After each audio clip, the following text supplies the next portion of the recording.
Hello, and welcome to today's story. Now, remember, I said that in the UK in October, we celebrate Black History Month, and I wanted a story that reflects that. So I found one. It's called Anansi. Now, he's a man spider. No, not that kind of spider, man. Man spider. Thank you. So, yeah, it's I think he's African origin, maybe Caribbean, but he's a type of trickster and he's a spider. There's loads of different stories about him. I found one, and it might be different from what you might have heard already, but are you ready? Shall we read it? Okay, so it's called Anansi and Turtle. And this one is written by Juan Dijaga and it's illustrated by Kent Schroeder. I hope I've said that right. But Anansi and Turtle. One day, Anansi the spider picked some yams from his garden. They were extra beautiful, delicious yams, so he baked them carefully in the fire. Then he sat down to eat them up. Now, just as Anansi was about to put the first bite in his mouth, he heard a knock at the door. Oh no, my parents might be Jamaican. I am not, thought Nancy. Who could that be? But he opened the door, and there was Turtle, who looked very tired. Turtle said, Nancy, please let me in. We walked so far today. I am so tired and hungry. So what could Nancy do but let him in?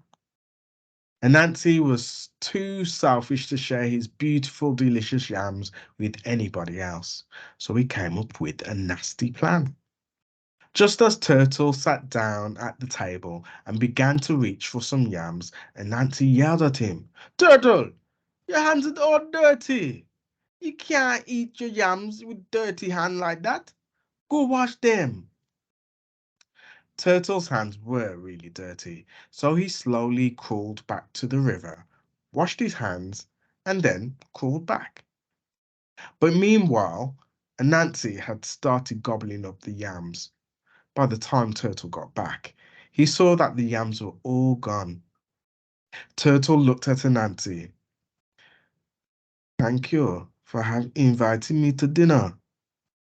If you're ever near my house, please come by. Let me return the favor, said Turtle. Turtle began crawling slowly away to his house. As time went by, Nancy began to think more and more about how Turtle had promised to feed him a free dinner. So one day he walked over to Turtle's house, and Nancy got to Turtle's house just about dinner time, just as the sun was going over the river. Turtle was lying on a rock in the sun, warming himself up, as turtles do. Then, when Turtle saw Nancy, he said, Hello there, Warden. And Nancy, have you come to have dinner with me? And Nancy said, Yes, yeah, man, that would be nice. Thank you. As he began, as he was getting hungrier and hungrier.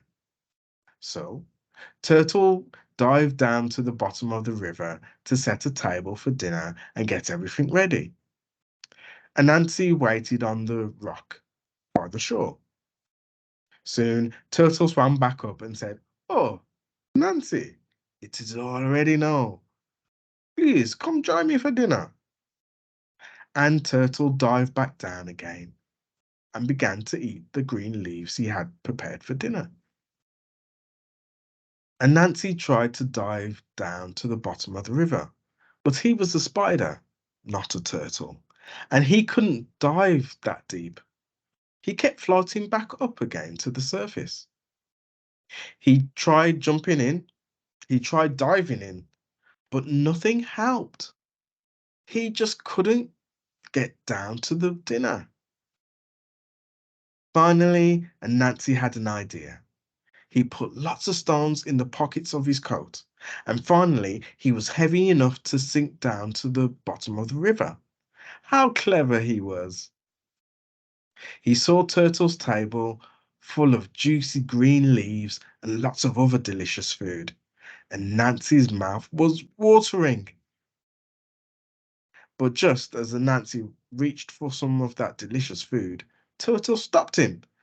Nancy, Chinaman, surely you're not going to eat your dinner with your coat on. That is not how we do things in my house. And Nancy, without thinking, said, "Oh, yes, of course, you're right. Turtle, what was I thinking?" He took off his coat, but without the rocks in his pockets to hold him down, and Nancy floated right back up to the surface of the river again and popped out of the water. And Nancy sadly put his head down into the water and watched Turtle eat up all of the delicious food. And that's the end of the story. So, what did you think of that story? And Nancy wasn't a very nice host, was he? He didn't share his food. And so Turtle got his own back. It's not nice, but I can understand where Turtle's coming from. And then Nancy thought he was clever, putting stones in his pocket. But then Turtle turned it around, didn't he? It's always good to share, but that's one of the stories about Anansi. There's loads more. See if you can find some. Maybe I'll be able to find another one for next time. Until then, take care. Bye.